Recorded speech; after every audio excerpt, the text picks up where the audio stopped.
आज की वीडियो में हम बात करने वाले हैं सीबीसी। इसकी फुल फॉर्म होती है कंप्लीट ब्लड काउंट। तो देखिए, एक रूटीन ब्लड टेस्ट होता है। जब भी आपकी बॉडी में कोई प्रॉब्लम होती है तो सबसे पहले डॉक्टर्स आपको सीबीसी कराने के लिए बोलते हैं और इस टेस्ट के द्वारा आपके शरीर में कई सारी बीमारी का पता लगाया जा सकता है। इसलिए आपको इसकी पूरी जानकारी होनी चाहिए और आज हम कोशिश करेंगे कि आपको इस टेस्ट के बारे में हर छोटी से छोटी जानकारी दे सकें। और यदि आप इस वीडियो को अच्छे से देख लेंगे तो आप इस टेस्ट की रिपोर्ट को खुद से देख सकते हैं। तो चलिए स्टार्ट करते हैं। पहले हम जान लेते हैं कि सीबीसी होता क्या है और फिर हम जानेंगे कि सीबीसी हमें कब कराना चाहिए। देखिए, हमारे ब्लड में या फिर हमारे खून में दो चीज़ें पाई जाती हैं, प्लाज्मा और सेल्स। यानी कि हमारा ब्लड प्लाज्मा और सेल से मिलकर बना होता है। सेल्स तीन होती हैं, तो वो कौन कौन सी हैं? पहली सेल्स है इसमें रेड ब्लड सेल्स यानी कि आरबीसी। इन्हें हम आरबीसी कहते हैं या फिर लाल रुधिर कणिकाएं भी कहते हैं। दूसरी है इसमें वाइट ब्लड सेल्स, तो इन्हें हम डब्ल्यूबीसी भी कहते हैं। और तीसरी है इसमें प्लेटलेट्स। तो देखिए, सीबीसी में क्या होता है? सीबीसी की फुल फॉर्म है कंप्लीट ब्लड काउंट। यानी कि उसमें हम देखते हैं कि हमारे आरबीसी, डब्ल्यूबीसी और प्लेटलेट की संख्या कितनी है और इनका साइज़ कितना है, यानी कि इनका साइज़ बड़ा है या फिर कम हुआ है। और उसी के आधार पर हम देखते हैं कि हमारी बॉडी में कोई बीमारी तो नहीं हुई है। तो इसे ही आज हम समझने की कोशिश करेंगे। और इसके अलावा जो हमारा आरबीसी होता है, इसमें हीमोग्लोबिन भी पाया जाता है। तो हीमोग्लोबिन आरबीसी के अंदर भी पाया जाता है और बाहर भी पाया जाता है, तो उसे भी हम देखते हैं। और उसी के कारण हमारा जो खून होता है वो उसका रंग लाल होता है, तो उसे भी हमें जानना जरूरी है। तो पहले हम जान लेते हैं कि हम सीबीसी रिपोर्ट में क्या क्या देखते हैं। तो सीबीसी रिपोर्ट में हम आरबीसी की संख्या देखते हैं, हीमोग्लोबिन देखते हैं कि हीमोग्लोबिन कितना है, हीमेटोक्रिट देखते हैं, आरबीसी इंडेक्स देखते हैं, WBC count and WBC differential देखते हैं एंड प्लेटलेट काउंट देखते हैं कि प्लेटलेट कितनी है। तो पहले हम जान लेते हैं कि हम सीबीसी कब कब कराते हैं या सीबीसी हमें कब कराना चाहिए। तो यदि किसी को लंबे समय से थकान महसूस हो, वीकनेस हो, बुखार हो या फिर उसका वजन कम हो रहा हो तो उसे सीबीसी कराना चाहिए। या फिर इसके अलावा डायग्नोसिस ऑफ एनीमिया, इसका मतलब होता है खून की कमी हो जाना। तो यदि किसी में खून की कमी हो जाती है तो उसे सीबीसी कराना होता है। एस्टिमेशन ऑफ ब्लड लॉस, यदि किसी का एक्सीडेंट हुआ है या और किसी कारण से उसमें खून की कमी हो गई है तब भी सीबीसी कराया जाता है।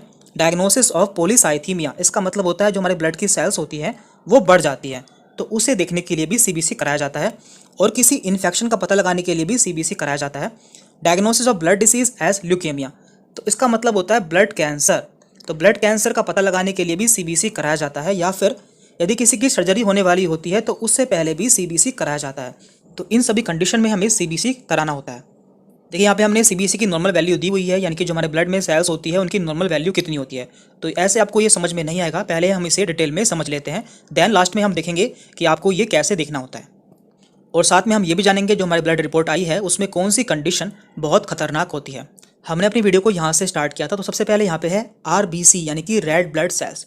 तो पहले हम इसके बारे में जान लेते हैं। तो देखिए, आरबीसी हमारे ब्लड में पाई जाती है और इनका काम होता है ऑक्सीजन को ट्रांसपोर्ट करना, यानी कि ये हमारी बॉडी में ऑक्सीजन को एक स्थान से दूसरे स्थान तक लेके जाती हैं और हमारे सभी अंगों तक ऑक्सीजन को पहुँचाती हैं। तो हम आरबीसी में हम क्या देखते हैं? हम देखते हैं कि हमारे 1 लीटर ब्लड में कितनी आरबीसी है। इनकी कुछ नॉर्मल वैल्यू होती है, यदि वो ऊपर नीचे हो जाती है तो हमें कोई प्रॉब्लम हो सकती है। तो पहले हम जान लेते हैं कि हमारे ब्लड में कितनी आरबीसी होती है। देखिए, यहाँ पे आरबीसी की नॉर्मल वैल्यू दी हुई है। एक अडल्ट यानी कि एक वयस्क मेल में इसकी वैल्यू 4.6 टू 5.9 मिलियन होती है, जबकि फीमेल्स यानी कि महिलाओं में इसकी वैल्यू 4.2 टू 5.4 मिलियन होती है। और न्यूबॉर्न्स यानी कि नवजात शिशुओं में इसकी संख्या 5.5 टू 6 मिलियन होती है, जबकि छोटे बच्चों में इसकी संख्या 4.6 टू 4.8 मिलियन होती है। तो ये है नॉर्मल वैल्यू। अब हम जान लेते हैं कि जब आरबीसी बढ़ जाती है या कम हो जाती है तो उसे हम क्या कहते हैं। तो देखिए, जब हमारी बॉडी में आरबीसी बढ़ जाती है तो उसे हम कहते हैं पॉलीसाइथीमिया। तो ऐसा कब होता है?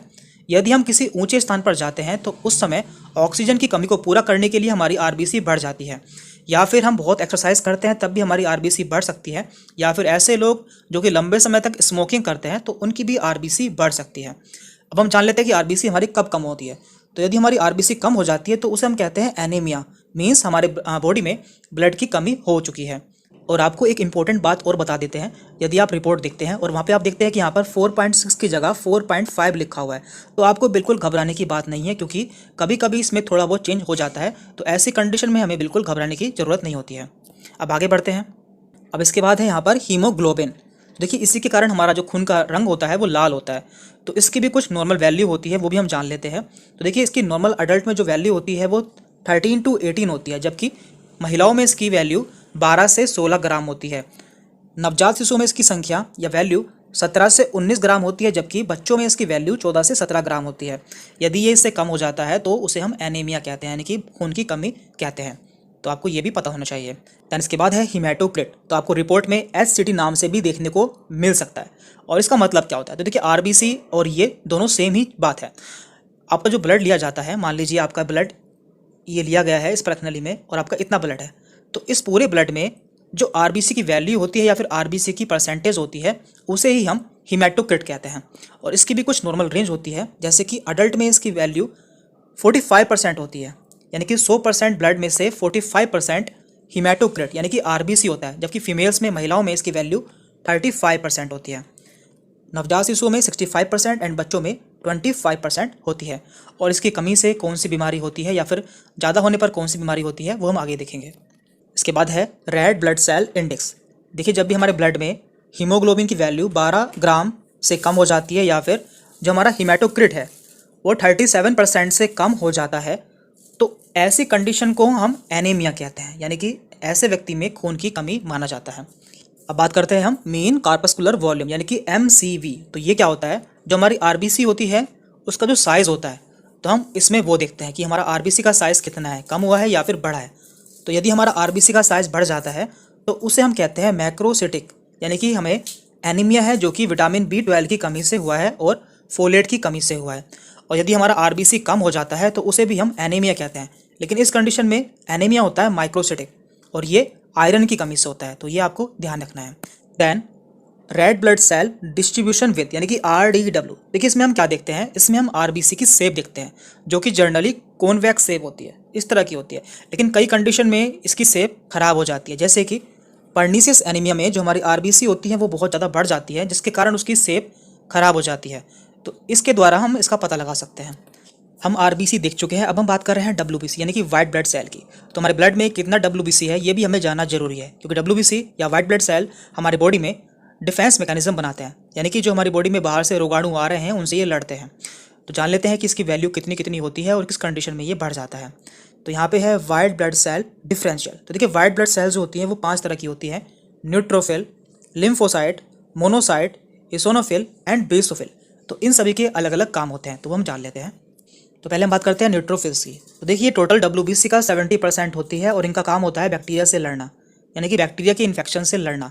अब हम जान लेते हैं कि हमारी बॉडी में कब बढ़ती है और कब घटती है। तो देखिए, जब भी हमारी बॉडी में बैक्टीरिया का इन्फेक्शन होता है तो इनकी संख्या बढ़ जाती है, उस कंडीशन को हम कहते हैं न्यूट्रोफिलिया।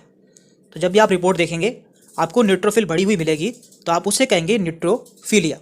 इसके अलावा ये कई कंडीशन में कम भी हो जाती है। यदि हमें कोई वायरल इन्फेक्शन होता है या फिर ऑटो इम्यून डिसीज़ होती है तो इनकी संख्या कम हो जाती है, या फिर कीमोथेरेपी के बाद भी इनकी संख्या कम हो जाती है, उसे हम कहते हैं न्यूट्रोपीनिया। अब हम बात करते हैं लिम्फोसाइट की। क्योंकि लिम्फोसाइट, जब भी हमारी बॉडी में कोई एक्यूट इन्फेक्शन होता है, तो यहाँ पर एक्यूट का मतलब है ऐसा कोई इन्फेक्शन जो कि हमारी बॉडी में हाल फिलहाल में हुआ हो, तो हमारे लिम्फोसाइट बढ़ जाते हैं और इसके बढ़ने को हम कहते हैं लिम्फोसाइटोसिस। या फिर वायरल हेपेटाइटिस में भी इनकी संख्या बढ़ जाती है। अब बात करते हैं मोनोसाइट की। तो जब भी हमारी बॉडी में कोई क्रोनिक इन्फ्लामेशन होता है, जैसे कि TB, तो हमारी मोनोसाइट बढ़ जाती है, यानी कि लिम्फोसाइट एक्यूट इन्फेक्शन में बढ़ते हैं, ऐसा कोई इन्फेक्शन जो कि हाल फिलहाल में हुआ हो, जबकि मोनोसाइट ऐसे इन्फेक्शन में बढ़ते हैं जो कि काफ़ी लंबे समय से हो, जैसे कि TB, और इसके बढ़ने को हम कहते हैं मोनोसाइटोसिस। तो अब बात करते हैं WBC की फोर्थ सेल इस्नोफिल। देखिए, जब भी हमारी बॉडी में कोई पैरासिटिक इन्फेक्शन, अस्थमा या फिर एलर्जिक रिएक्शन होती है तो हमारा इस्नोफिल बढ़ जाता है। तो जब भी किसी को एलर्जी होगी तो उसका इस्नोफिल बढ़ा हुआ मिलेगा। और लास्ट है बेसोफिल। तो बेसोफिल जो है वो हमारे बोन मैरो से संबंधित है। जब भी हमारे बोन मैरो से संबंधित कोई बीमारी होती है तो हमारा बेसोफिल बढ़ जाता है, जैसे कि ल्यूकेमिया या फिर लिम्फोमा। तो यहाँ पर हमारा WBC भी खत्म हो गया है। तो यहाँ पर आखिरी सेल बची हैं प्लेटलेट्स। तो इनका काम क्या होता है? देखिए, ये ब्लड को जमाने में हेल्प करती हैं। आपने देखा होगा जब भी किसी के कट लग जाता है तो उसका खून बहने लगता है, लेकिन वो कुछ देर बाद जम जाता है, तो वो इसी के कारण होता है, यानी कि प्लेटलेट्स खून को जमाने में हेल्प करती हैं। यदि ये कम हो जाएंगी तो खून नहीं जम पाएगा और लगातार ब्लीडिंग होती रहेगी। इनकी नॉर्मल वैल्यू 1.5 से 4 लाख होती है। तो ये कुछ कंडीशन में कम हो जाती है और कुछ कंडीशन में बढ़ जाती है, तो वही हम जान लेते हैं। और देखिए, जब भी आप CBC कराएंगे तो आपको ब्लड की सेल्स में थोड़ा बहुत चेंज मिल सकता है, जो कि नॉर्मल है। आपको ऐसी कंडीशन में बिल्कुल घबराना नहीं चाहिए। लेकिन यदि आपको बहुत चेंज देखने को मिलते हैं तो आपको डॉक्टर से मिलना चाहिए।